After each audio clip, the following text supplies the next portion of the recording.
In all other matters, a man may be as frank and friendly as the sunlight on a trout stream, but he will, if he is an upland gunner, become as deceitful as Satan himself if you question him concerning woodcock cover. At your artless inquiry, "Where are you finding your birds?" your friend will give you a swift, evasive, sidelong look and go under like a submarine. His ensuing tactics are calculated to keep you from learning anything of value, while he himself, the dissembling rascal, is on the alert in the hope you may be so incredibly careless to let fall some hints as to where you are finding yours. Fortunately for the peace of the nation, there are always one or two strips of woodcock cover well known to every local gunner. Public property where no one can find a bird except when a flight is falling or the first day of the season. But these old standbys do furnish the material for a creditable lie when you are asked where you found those 4 plump woodcock you have just displayed. There must be many lovely bits of woodcock cover that these birds frequent, and which are known to none but the original discoverer. Doubtless there are many more that are never found at all.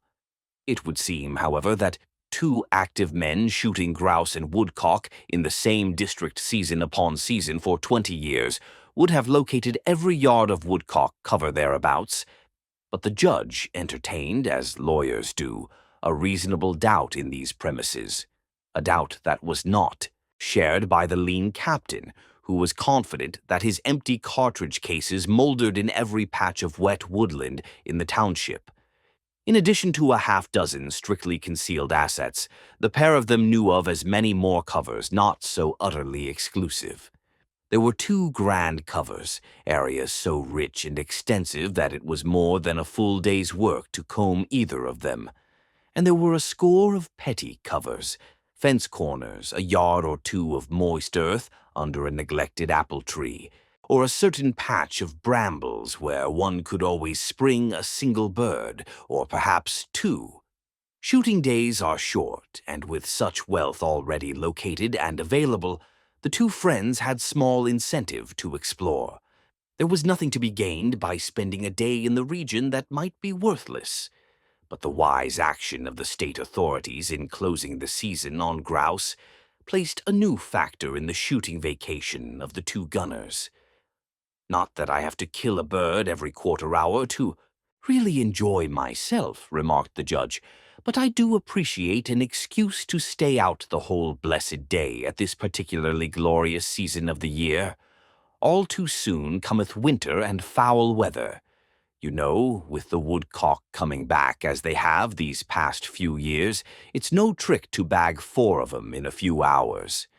The partridge was the bird that kept us busy and wore out our shooting boots. Now that he's off the list, we'll have a lot of time on our hands if we aren't careful. We can make the woodcock bag last longer if we take only a bird or 2 in one place," suggested his companion. "We can do that, and we'll also have time to prospect for more cover. I've always wanted to locate the place Lance Briggs told us about. It must be somewhere on the northern slope of Wolf Hill." "It can't be there. I know every rock and gooseberry bush on that hill. There is a thin strip of birch in the little valley on top of the ridge that holds a few birds, but the northern slope is barren. Nothing there but old fields, and the soil is harsh and stony. No woodcock there, my boy." The judge was mildly insistent, however. "Lance has been telling me about birds up there for years. He never sees me in town without mentioning it, and the best location I can make of his description is Wolf Hill. I thought he might be talking about woodpeckers, but I questioned him very tactfully one day. He gave a good description of a timberdoodle, and, what's more, he insisted he'd never seen one in a tree. No, he knows woodcock. He says there are a lot of partridge in there, too. And so the matter rested for 2 weeks, with the splendid October days slipping by so rapidly that the time from dawn, with the white vapors rising slowly from every stream and fen, until sunset, when the last crimson colors of the day faded behind the Adirondacks, seemed but the briefest space, and the men needed the proof afforded by weary muscles and briar-scratched skin to help them to realize that 10 hours is 10 hours by the clock, whatever the season. The two invaded every woodcock cover they knew, and by dint of much high-minded self-denial, kept within the legal limits on the birds. They made excursions, too, after black duck and teal and snipe, and gathered squirrels for an occasional pie. The grouse, most seriously reduced in wide areas of its range, seemed to have been touched by the fatal influences, but lightly in this remote section, and the big birds were constantly roaring up in front of the setter. It was a proper thing when a grouse took wing thus to follow him out of sight, with eye to rib, and then remark as the unfired gun was lowered, "Wasn't that a pretty chance? You don't see 'em fly that way in open season. I could have nailed him." The flight was at its mysterious height now, and woodcock came in nightly. Covers where no birds had been found for years had moderate numbers of this unique variety of American feathered game. For a few days the flight held, and then the birds began moving farther southward under the urge of nightly frosts that grew gradually sharper. Finally, the two gunners could find birds only here and there in warm, secluded pockets, and they needed really to extend themselves to make a modest bag. The time was right for exploration. "Let's drive over that old road in back of Wolf Hill tomorrow morning, and for once give that side a thorough combing," suggested the judge. "If we can't find anything, or it looks too unpromising, we can keep on through to the grapevine cover and find a few birds there." Wolf Hill, probably so named for some forgotten incident of pioneer days, was a long limestone ramp rising from the levels of the Champlain Valley.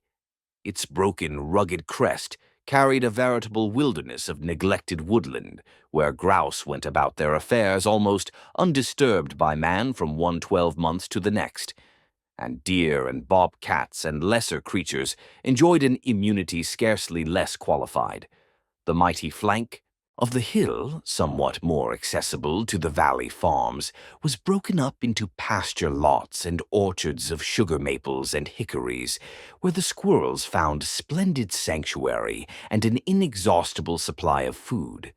But except for a shallow depression at the northern slope where a slow trickle of water seeped downward among the roots of chimney-top and gray birch, Wolf Hill, so hospitable to other wild creatures, appeared to give no comfort or harbor to the woodcock.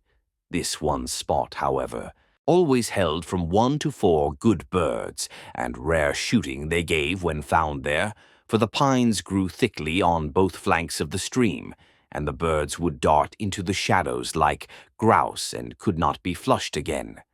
On the morning of the expedition, the captain drove past this spot without pausing and went on down the narrow dirt road between thickets of birch and thorn-apple. The judge, his leather gun case between his knees, scanned the autumn hillside for any of the signs that indicate moist upland ground. Sport, the setter, took no less an interest in the scenery, and whined and gasped his delight in the ecstasy of scents that tickled his nose. A few old apple trees grew among the pine thickets and grapevine, and gorgeous sumacs spread their tangles over the old crumbling stone walls. "It's perfect partridge cover, but far too dry and hard for woodcock," said one. "Let's keep down in the valley anyway," the judge persisted. At the foot of the long hill, a clear, deep stream flowed beneath a wooden bridge, and the thorn-apple hedges gave place to dense banks of snowball bushes with its tiny globular white fruit shining among the crimson stems. Some growth, the birch, alder, and chimney-top, among others, are telltales of ground that is suitable for woodcock. The snowball is another shrub that flourishes best where the soil is moist and fine and rich enough to provide a natural abundance of earthworms, snails, and similar tidbits sweet to the woodcock's particular palate. Many a bird has sprung from the edges of such thickets. The captain turned the car into a side road that was hardly more than a grassy trace between the rampant hedges of the snowball. Beyond the hedge, they saw a smooth strip of grassy meadow, empty of life except for a flock of crows stalking about in the brilliant sunshine. The two sportsmen surveyed this scene with less enthusiasm, perhaps, than its natural charm would warrant. "Wait a minute, what's that yellow stuff?" The judge pointed to a strip of light greenish-yellow foliage, vivid against the darker hues of the hillside beyond. "Poplar, isn't it? Well, poplar grows on woodcock ground, too. Let's get out and go over there."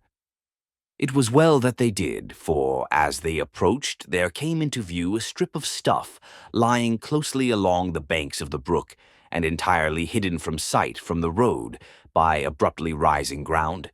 It was principally a mixture of alders, thorn, white birches, and farther back, the slash of young poplars that had first attracted attention.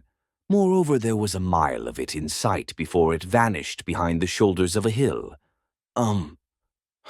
Remarked the judge softly, slipping a pair of cartridges into his 16-gauge.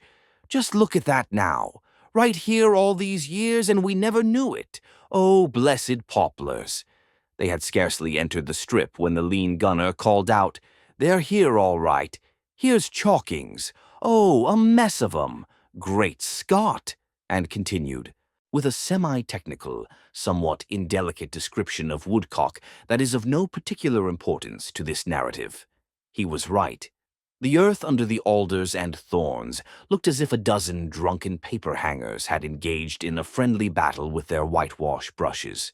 The sign was unmistakably fresh, and Sport, his brown and white muzzle a foot above the ground, was whipping his lean and glossy flanks in and out of the thickets. By the light in his brown eyes and the slant of his stern, he indicated his expectancy of coming immediately upon game.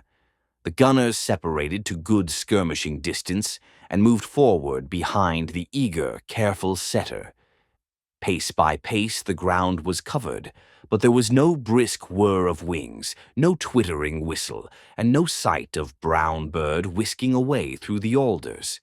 "You don't suppose they went out last night, do you?" the judge inquired doubtfully. "Why shouldn't they? It wasn't any colder last night than it was the night before. No, they're here somewhere if we can find 'em." They went on beating acre after acre of alder and birch, the saplings crowding thickly from the soft, sweet soil, and other acres where wild berry vines and thorn bush levied painful toll upon the gunners, even through the heavy canvas of hunting jackets and breeches. Sport made one solid stand and seemed relieved to have located something tangible at last. When his master stepped past the dog, there came a most unexpected uproar, and a ring-necked pheasant went out of a bunch of willows and soared away across the brook. "By George, a pheasant! Way up here!" the captain exclaimed, and Sport glanced around apologetically as if he would have said, "Really, now, I hadn't an idea that it was one of those things."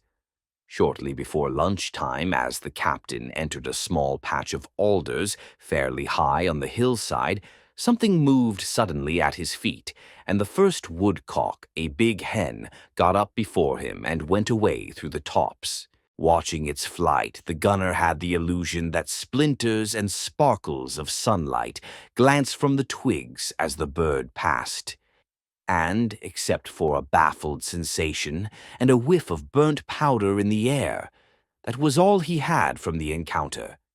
In the next clump, a second bird sprang up, and this one was caught by the 20 bore at the top of its initial leap. "I found 'em," he called to his companion. But the opinion was optimistic and premature. Not another bird could they find on that hillside.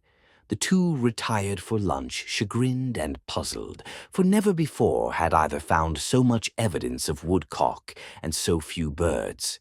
"They've gone. Must have moved last night," declared the judge, and his friend nodded in reluctant agreement. There remained, however, A thick stand of alder and birch growing over a knoll covering some 3 or 4 acres of ground that seemed a bit too high to hold birds. An old rail fence angled along one edge of the place. A grand corner for native, partridge, and a sweet spot to entice a gunner to pause and smoke a contemplative pipe in the warm October sunshine. But there was nothing there to promise woodcock after the failure of the perfect ground of the morning. The judge and his friend responded to the invitation of a broad, lichen-cushioned top rail and smoked and dangled their heels and gossiped for a time. Then, by common indifferent consent, they clambered down and followed the setter into the thicket. "Point!" exclaimed the judge, softly. There was Sport, a rigid, high-headed creature, standing magnificently against the dull tints of the thicket. One brown eye he rolled beseechingly in the captain's direction, a partisan appeal to hurry and secure stock in the enterprise before dividends were declared. But before that gentleman could move, 3 woodcock went up at once, whistling and twittering as they took their different ways over the alder tops. One came down amid a shower of twigs as the judge fired. That was the beginning of the hottest corner on woodcock ever recorded in those parts, and that it was not more carefully recorded is due to the prevailing general excitement and stress. The judge, follower of a careful and conservative habit of thought, concluded that the place harbored 40 woodcock. The captain, whose report possibly was influenced by the astounding fact that he had seen 4 birds in the air at once, thought there were 100. They sprang at every step, and when a shot was fired, the alders seethed with nervous twittering timberdoodles. There were birds one could see, and there were others only vaguely recorded in the dim and outer edges of vision. Sport, whose excellent reputation had been earned by years of meritorious conduct in quail country, forgot the righteous habits of his days and put in an hour of behavior that is best forgotten. To him, woodcock were odd and unusual beggars, confused and confusing, of dubious legitimacy as game birds. They had, he thought, a miserable hair-trigger habit of jumping when you thought they'd lie tight, and lying tight when they ought to jump. Look at that one now, springing way over there by that thorn apple, no one within 20 yards of him. And, whoa, this one whistling like a fool and getting up right in a man's whiskers. The ground is simply dredged with scent. You can't be sure of anything. Maybe I am getting a little nervous. Whoa, there goes another, and another. My. What will the captain say to me at this point? A sympathetic authority stepped in, and Sport was retired to the fence for a recess to enable him to recover his equanimity and to profit by advice of his counsel. Thus fortified, he again took to the alders, and with restored composure behaved from then on with accustomed dignity and distinction. The judge and the captain, governed alike by law and conscience, quit with the legal limit of 4 birds each, honestly including the single that they had taken in the morning. "That," remarked the judge, glancing back to where the alders were making a patch of misty purple against the dun hillside, "is the finest bit of woodcock cover between the Adirondacks and the Atlantic. The birds feed all over the valley and come into that corner to rest during the day. What wouldn't Bill Holsapple give to know of this place? Lie. Lie to him. Lie with all the bland, ingenuous dexterity at your command. Tell him we got 'em all in the sawmill cover, that there was a late flight in. And listen, keep your ears open too while you're doing it. I've always suspected that Bill has a piece of cover somewhere up around Clark Pond where he gets a lot of prime shooting. If he gets off his guard talking about birds, he may drop an unintentional clue about it." The judger slipped his gun barrels into the case and put the case in the car. Then he paused for a contemplative moment, the lines of his broad, good-natured face reflecting a passing melancholy conclusion, a charitable, gently regretful acceptance of the fact of human frailty. The judge was an honorable man. That scoundrel, said he, continuing his thought aloud, is so damnably deceitful about these things that you can't depend upon him to give you an honest answer to a straight question.